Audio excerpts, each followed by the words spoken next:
going deep into the fact-checking sites to reveal their real connections. Now, we know there's a war going on about what is real, what is fake in regards to news. And what we're seeing is that there are certain fact-checker sites that Facebook, Google, a lot of the news sites, the corporate media, I should say, they are using these sites to show that, yes, our stories are true. Now, WND, they did an investigation of these fact-checker sites, and they found that a lot of these sites are run by a gamer, a leftist, Trump-hating feminist professor who specializes in fat studies, a sex and fetish blogger, a health industry worker, organizations with billionaire Democratic Party activists and donors, and another guy who went to extreme lengths to conceal his identity. Now, here are I'd say the most popular fact-checking sites. Snopes.com. Now, this website has been around since 1995, is sometimes cited by other fact-checking sites to support their claims. Facebook has indicated that they're going to be using Snopes as one of its fake news checkers. And WND revealed the site admits it has no standard procedure for fact-checking. One of Snopes' leading fact-checkers is a former sex and fetish blogger who described her routine as smoking pot and posting to Snopes.com. And the company now is embroiled in a legal dispute between its former married founders that include accusations the CEO used the company's money for prostitutes. Now, the Daily Mail of London reported one of Snopes.com main fact-checkers, this is Kim LaCapria, is disclosed to be a former sex blogger who called herself Vice Vixen. Investigative reporter Cheryl Atkinson told WND in December that she thinks the uproar over fake news is a narrative-driven propaganda campaign. An investigation found that Snopes.com founder, former husband and wife David and Barbara Milkison, well, they're embroiled in a lengthy and bitter legal dispute in the wake of their divorce. He has since remarried to a former escort and porn actress who is one of the site's staff members. Barbara Milkison accuses her ex-husband of embezzlement, while David claims she took millions from their joint accounts and bought property in Las Vegas. PolitiFact. In December, PolitiFact.com was identified by Facebook as one of the sites the social media platform would use to label fake news stories.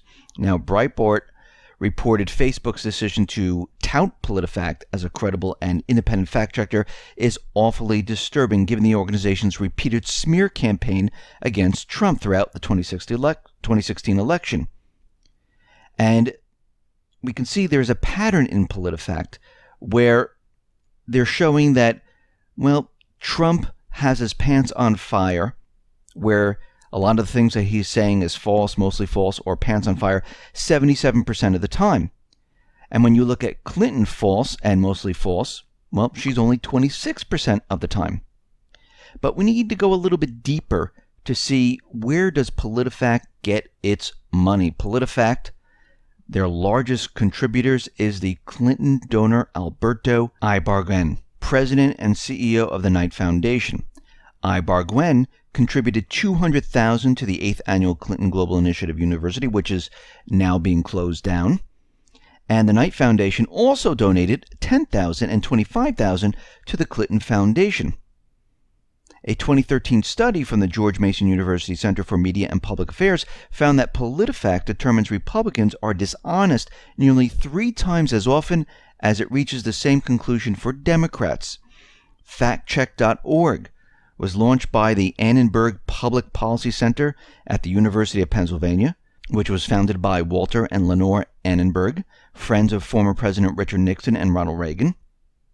And FactChecker's current editor is Angie Drobnik-Holan.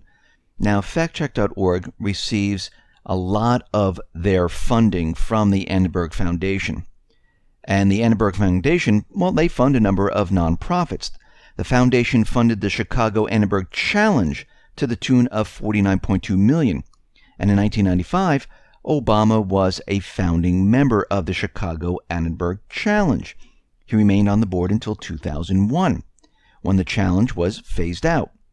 The Chicago Annenberg Challenge was the brainchild of Weather Underground terrorist group co-founder Bill Ayers. And we know there's a connection between Obama and Bill Ayers. because Obama crossed paths repeatedly with heirs at board meetings at the Annenberg Challenge Project. The Wall Street Journal reported the group poured more than $100 million into the hands of the community organizers and radical education activists. So what we can see just from these few fact-checking sites, and there's many other fact-checking sites, but these are the biggest ones that stand out, we can see they have connections to many, many different organizations where they're getting funded from certain organizations where they want them to push their side of their agenda. And we can see no matter what happens, we know that they're going to be pushing that side. Now, we also realize that the CIA, well, they have their hands in these fact-checking sites because they are fed information from the CIA.